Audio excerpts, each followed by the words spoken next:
Hi everyone, welcome to In Lena's Lane. Selena Parker here. I am in my garage catching a little breeze while my son takes a nap. And I want to say thank you all for tuning in. Thank you to my subscribers. Make sure you guys go and like this video, share this video if it resonates with you. I had a few things on my heart that I wanted to share.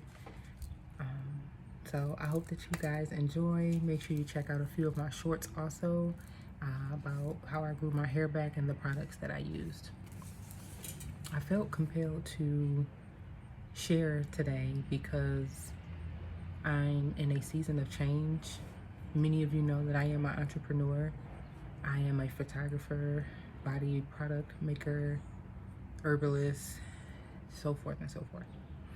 And my husband and I sustain our way of living through working for ourselves. And we have enjoyed this journey, 6-year journey of socialite, and it's been very great. There's nothing going on with it. I'm just in reflection. And so I've been having goals, setting goals, having things that I want and aspirations that are on my heart and my mind for myself and my family. And I've incorporated a lot of rest in my schedule, and I'm still creating products. I'm still meeting deadlines. I'm still having decent customer service. And I was just having a moment of gratitude because sometimes we move so fast and we have to go from goal to goal to goal that we don't have these moments where we can sit silent and listen to the next moves or receive direction with where we are and the path that we're taking. And as I reflect, I think about when we first started Socialite, and we were in the kitchen and we were making a lot of butters. We were doing a lot of trial and error, and I just had this fire in me because solving Naja's eczema issue was like really on my determination list. When we got the whipped shea butter from the African World Festival, her skin just really started to make a world of difference. And Brandon had so much faith in me to create a product to help her that I was just relentless. And you know, I didn't know this was going to be a business. I didn't know this was going to be something that I would want to do or would be doing for my way of life. And as I achieved each goal since starting, there was always something else to work towards. And I reached this point where maybe I got complacent and maybe there was a little distinguishing of that fire that I had when I first started. And I'm sure it's because I didn't have a vision for myself, really. I was pushed into socialite, and it's not that I lucked up because I went towards it, but this was not on my plate or my radar to do and to run and to be a responsible businesswoman for. And as I sit here, and of course there's a few other goals that I intend to reach and complete.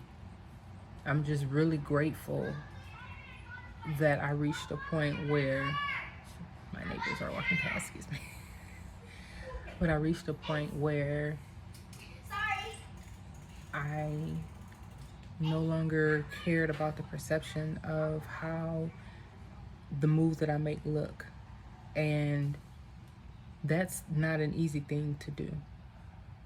And so moving along, talking to, Brandon about our next moves and where we are with our goals as a household, it's refreshing that I'm not intimidated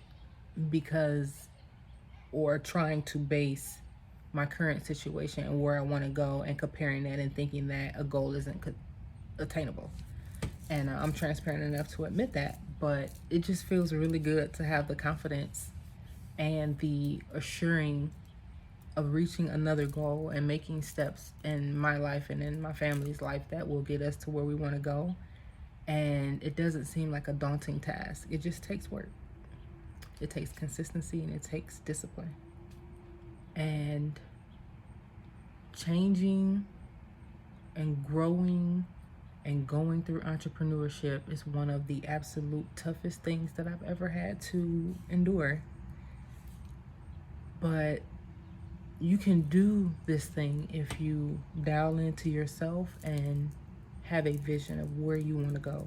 I didn't have a vision, and I think that's what prolonged me to getting to this space. Probably many people think that I have it going perfectly or anything like that, but no, I get to live my life how I want to, and I get to spend my time how I choose to. But that also comes with different sacrifices, that comes with different roadblocks, or that comes with different things that you deal with because you know the end goal is going to be better. And everybody's not built for that, and that's okay. I'm just glad that I've been able to be built for that. So as I'm reflecting and seeing how things are gonna change, I'm just really excited, even with the unknown. Like, I don't technically know how I'm going to get to that end goal, but I do know that I'm going to work and be consistent and have discipline and have structure, so that work doesn't feel like work. It feels like love to me. It feels like I'm in the energy and I'm in the space to create products, because I know I'm going to help somebody solve a skin issue, solve a hair loss issue, solve a detangling issue, solve a dry skin issue. And at one point I was moving too fast to realize that. So my message for you today is to slow down. No matter how fast you think you might have to go because you have all of these things to do, I encourage you to slow down and really look over how far you've come and where you're going, where you want to go, and understand that you're still going to get there whether you go fast or slow. Savor the moments, take pictures, write things down. It's so hard for me to make time to write and make time to document and take pictures. I'm a photographer and I don't have that many pictures of myself. But understanding that each moment is so precious and you won't be able to have it twice, I've learned to just slow down and do the best that I can. I give my best every single day, every day. And putting myself first doesn't mean that I don't care about any other person. It's just, if I'm not 100%, I can't give you 110. So I'll leave you guys with that. I'm going to be coming on here more often. People have asked me to actually speak, and that is not my strong point. But I know that when I'm pushed in uncomfortable situations or positions, that I do adapt, and I'm going to give it my best to slow down, be able to articulate what I'm thinking, because I'm always thinking a million things, even while talking, and making sure I consistently land a plane. So with that being said, I trust that you will have a good rest of your week. If you ever creep up on negative thoughts, make sure you switch it so that you can know that you are loved and you are beautiful. Peace.